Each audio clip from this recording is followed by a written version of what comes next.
Hi friends, it's Shuba. Welcome back to my channel. As the title already says, today we're gonna go through books that I own and figure out what I want to unhaul. Springtime is here, and there are two things that I think of when it comes to springtime. More sunlight and time outside, and spring cleaning. With spring cleaning, it comes with cleaning the house, getting rid of clutter, and I have a lot of book clutter. I have a lot of books that I've accumulated over the past few years that I haven't read yet, that I bought at the time that I was really excited to read, but I'm not excited to read them anymore. There's books that I've read that I just don't like enough to keep on my bookshelves, and there are just books that I want to get rid of. So, today's video we're going to go through and I'm going to tell you all the books that I plan on unhauling. There are a few reasons as to why I'm getting rid of these books.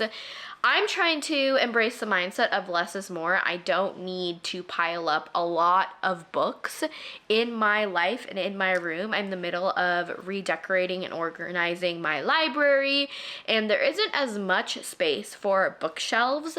So I'm trying to be mindful of what I'm keeping, and I want to really keep the books that I absolutely adore and love, and I would potentially even reread. Another reason why I am trying to unhaul these books is to give a space for more books that I am more intentional about purchasing. With less is more, I want to be mindful about my spending habits and really only spend money on books when I want to read the book right away and I want to purchase it. If I can't get it from the library, if I can't get it from Libby as a digital copy, if I can't find it elsewhere online that's appropriate and legally, then I will purchase the book for my bookshelf and to read right away. One of my unhealthy habits is book buying, and yes, book buying is very different than book reading. Book buying is a hobby and I love to do it, but I just want to be more mindful of the books that I buy, when I'm buying them, and how much I'm spending.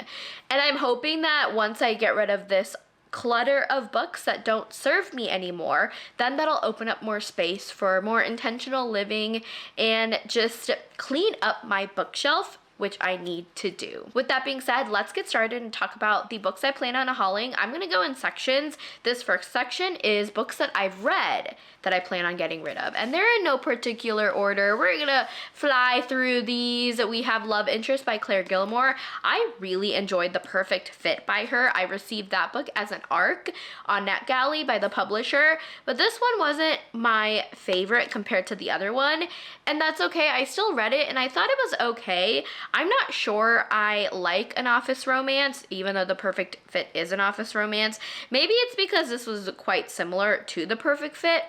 I just really liked that one, and I do recommend that one. This one, that's why it's gone. Bright Young Woman by Jessica Knoll. I really enjoyed listening to the audiobook for this. I did a buddy read with Chelsea from Libraries and Lattes. I don't feel like I would come back to this book, and if I did, the way that this book is written, I would much rather listen to the audiobook again, and I can probably get it from the library. I DNF'd Under Lock and Key by Lana Ferguson, which is a shame because I really enjoy her writing. I really liked The Fake Mate when I read it, and this one just did not hit. Not for me. The Girls in the Garden by Lisa Jewell, one of my least favorite books that she's ever written. I'm pretty sure I gave this like a 2 out of 5 stars. I don't know why I finished this book. Should have DNF'd it.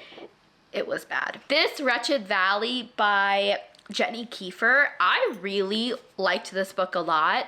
I gave it a 4 out of 5 stars. It's such a good historical thriller, more so thriller horror, but there's a little bit of fictional historical aspects into it. I believe they call that historical fiction. I am wanting to get rid of this book because I don't ever reread thrillers or horrors, and I'm not gonna reread this one. I'd rather give it to somebody who wants to read this book and picks this up. If anything, horrors are just not books that I want to purchase moving forward. I'd rather get them from the library. I'd rather borrow them because it's a one and done for me. Horrors and thrillers are just one and dones. So this is a one and done, but I really liked it.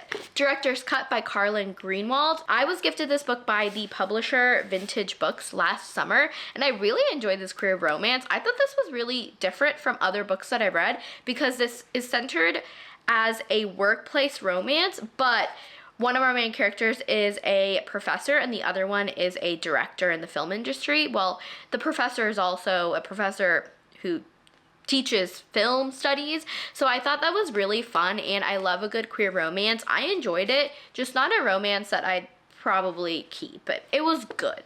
Another thriller that I really liked, The Clinic by Kate Quinn. This was fast-paced, dual point of view. I really liked how the story was driven between our two main characters. I was on my toes the entire time. There is a vlog where I read this book and tried to see how many pages I can read based on a random generator. Check it out. It was really fun, but like I said, it is a thriller, so not a book that I am inclined to get back to. We're gonna quickly talk about some holiday romances that I read during Bookmas. I read Most Wonderful by Georgia Clark. The cover is really pretty.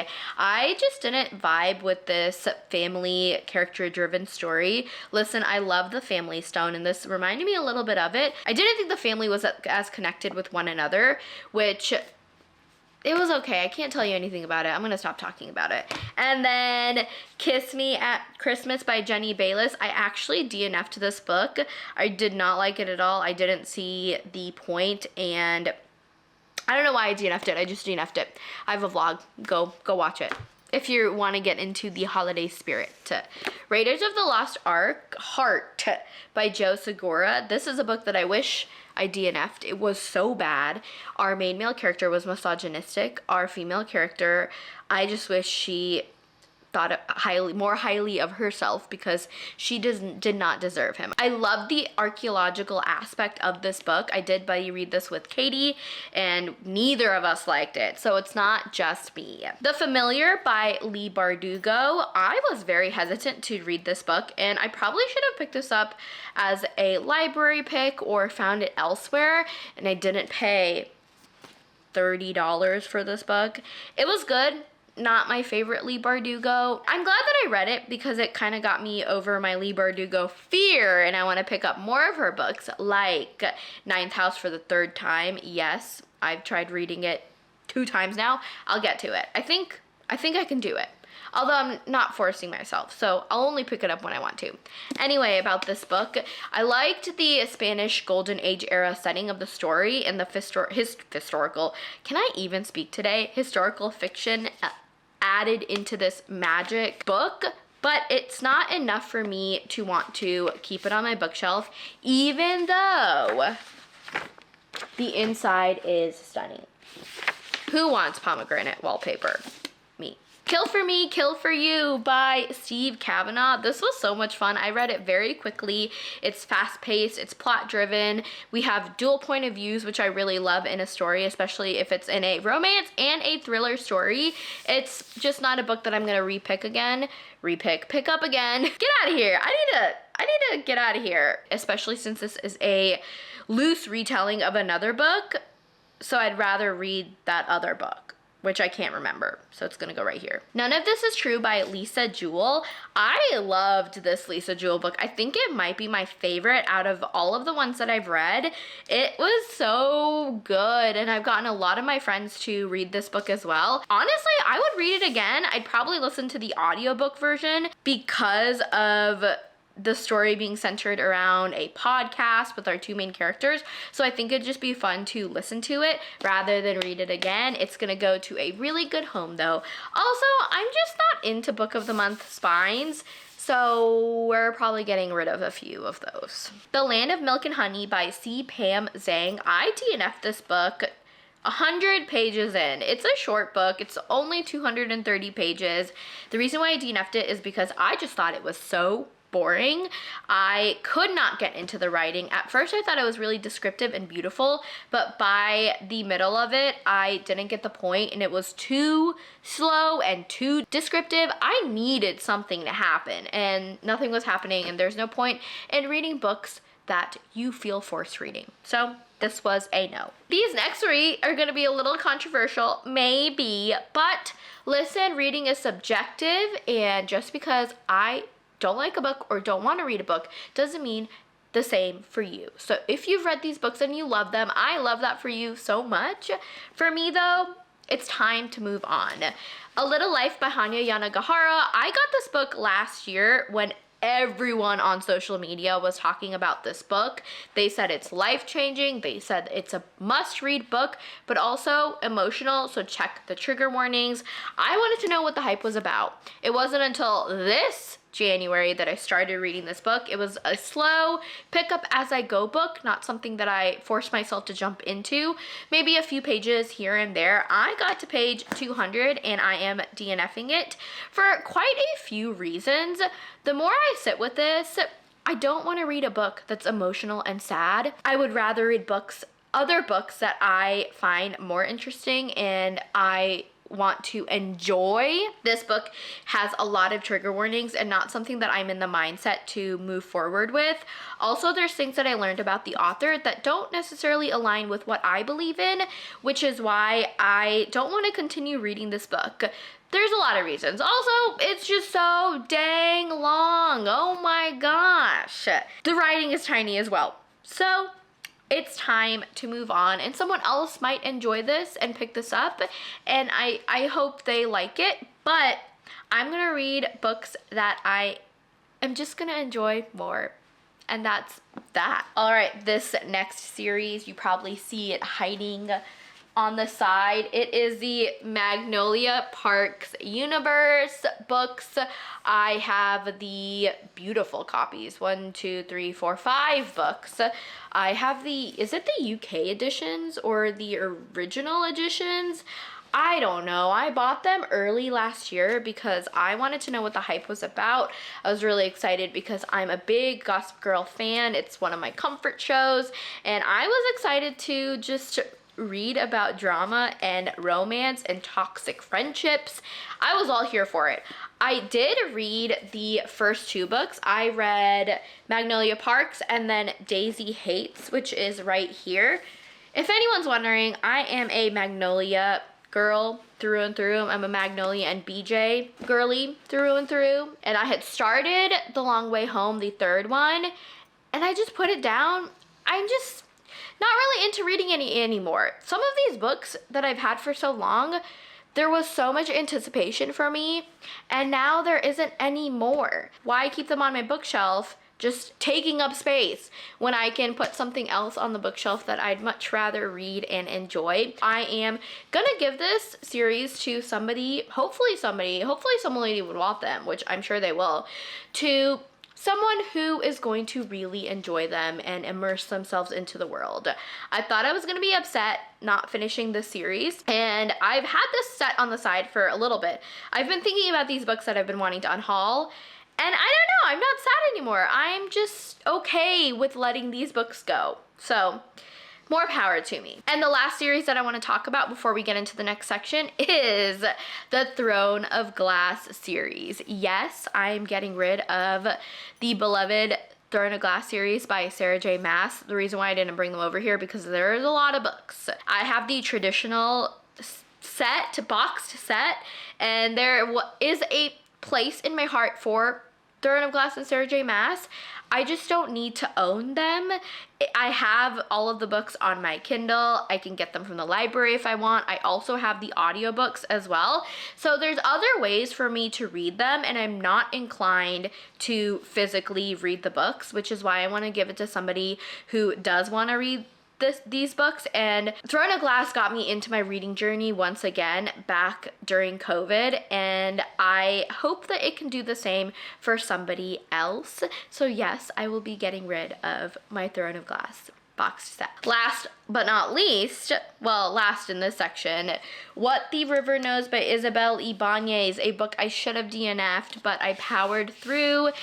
to no end. Well, there's an end because the book does end. I am getting rid of this book because I didn't enjoy it.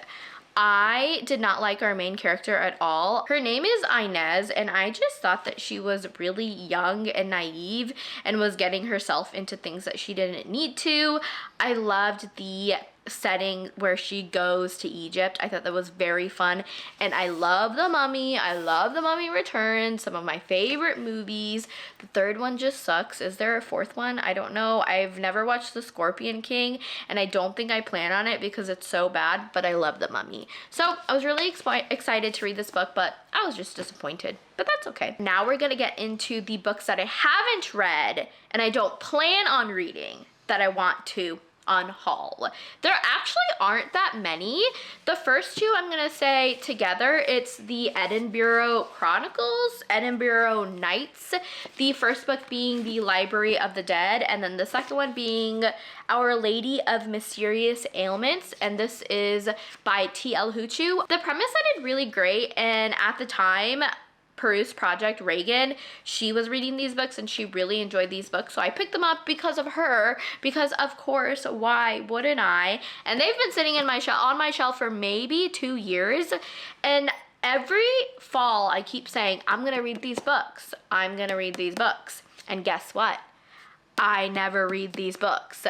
I also have a subscription to Everand and Libro FM. I'm trying to read more audiobooks, and I know they're on there, and I could probably get it from the library as well if I wanted to read it on my ebook or listen to the audiobook. I don't have all 3 books in the series, or 4, however many they are, so I don't feel bad letting these go. And I also got these both from Half Price Bookstore, so it's not like these books were super expensive for me, and I'm just going to pass them along. Brainworms by Alison Rumfitt. This cover is disgusting. It's so gross. I don't know why I picked this book up, because every time I read the back cover, I don't want to read it. Last summer when Mark and I went to Portland, Oregon for our 1-year anniversary, we went to Powell's, and I picked this book up from there solely based on the front cover and then some of the quotes on the back. Brutal and terrifyingly visceral. A gut-churning infestation. Brainworm cements Rumfitt's reputation as horror's rising star of a dark, disgusting, and submersive. Maybe I should keep this book. No. Every time I read the back cover and try to see if I want to read it, I never want to read it. So I'm gonna get rid of this book. I'll get it from the library if I want to read it and if I think about this book, and I probably won't, because I keep forgetting it's on my bookshelf. Ghost by Dolly Alderton. I'm pretty sure I got this last February from Rainy Day Books. At the time, there was a lot of hype for this book, and I don't want to read it.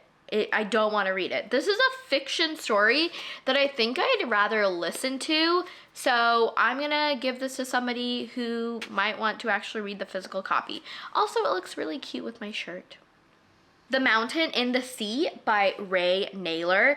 This book is super cool looking. I also picked this book up when I went to Powell's in Portland, Oregon. I am not really a big sci-fi gal right now, and by right now, for the past like 3 years, I've been trying to read the Expanse series by James S.A. Corey, so if I pick up a sci-fi, it's going to be that series. And this is a sci-fi killer octopus story, I believe. I'm just not into it. I don't know why I picked this book up. See, these are reasons why I need to be more mindful about what I am purchasing and bringing back home to my bookshelf. And we're gonna do a better job after this unhaul. Getting rid of this book. Also, just kidding, I got this from Rainy Day Books. I did not get this from Powell's. I found the bookmark. The Book of Witching by C.J. Kook. Listen, I'm gonna be honest here. The only reason why I picked this book up is because I didn't know what book to get from Book of the Month, and I wanted to get through my credits. So I picked this book up. I don't really care to read it. Sorry. I'm not sorry. This last book is Out by Natsuo Carino. I really wanted to read a horror at the time that I got this from Barnes & Noble when I did a haul, and I don't want to read this book. The words are too tiny for me, and I don't really want to read it. I just don't care to read it. It's supposed to be a really good horror though, but not for me. All right, friends, those are all of the books that I'm unhauling for my spring cleaning. I don't know the total, haven't counted yet, but I'll put it right here. And I'm really proud of myself. I'm excited to, like I said, be more mindful about what I'm purchasing. Independent Bookstore Day is coming up on April 26th. I will be vlogging that day. Logan and I are going to be bopping around because we did that last year. There are some books that I definitely want, and I'm not gonna do a big haul. I'm gonna be more mindful and make sure that I'm picking up books that I definitely want, some of which are written by Emily Henry, and we have Lila Sage as well. So it's gonna be great. I'm starting off getting rid of what doesn't serve me and getting rid of books that I don't wanna read, so I have a really nice selective TBR, because my TBR was getting wild, and now I have this many books on my TBR, and my goal moving forward is to really work on reading through my TBR. So you'll be seeing some read it or unhaul it books. You'll be seeing some books catering towards reading through my TBR so I can get it down to 0, 00. But that's not a true number, so 0. Thank you so much for watching. This was fast, quick, and really fun to film. I will see you in another video next week. Have a great day. Bye.